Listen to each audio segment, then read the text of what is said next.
মিরপুরে একটি মর্মান্তিক ফায়ার অ্যাক্সিডেন্ট হয়েছে। এই ঘটনায় সরাসরি চিফ অ্যাডভাইজার এখন রোমে আছেন, ওনাকে জানানো হয় এবং উনি সাথে সাথে যথোপযুক্ত কর্তৃপক্ষকে জানিয়েছেন যে এই ঘটনাকে তদন্ত করতে, এবং যারা মারা গেছেন তাদের মৃত্যুতে উনি শোক জানিয়েছেন।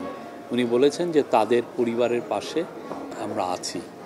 আর সত্যিকার অর্থে এরকম কেমিক্যাল ফ্যাক্টরির যে বিস্ফোরণ, এটা বাংলাদেশে এর আগেও হয়েছে, কিন্তু আমরা এটা নিয়ে আমরা অনেক চেষ্টা করার পরও দেখা যাচ্ছে যে অনেকেই ইলিগালি এই সমস্ত ফ্যাক্টরি সেট আপ করেন, এবং সেক্ষেত্রে এটা এখন ইনভেস্টিগেট করে দেখা হচ্ছে যে তার লাইসেন্স ঠিক ছিল কিনা, এবং তার ফায়ার যে ফ্লেমেবল অবজেক্ট এর যারা বিজনেস করেন বা এই ধরনের গোডাউন বা কেমিক্যাল ফ্যাক্টরি করেন, তাদের বিষয়গুলো আসলে ফায়ারের যথোপযুক্ত আপনার ক্লিয়ারেন্স ছিল কিনা ফায়ার ডিপার্টমেন্টের, সেটা দেখা হচ্ছে।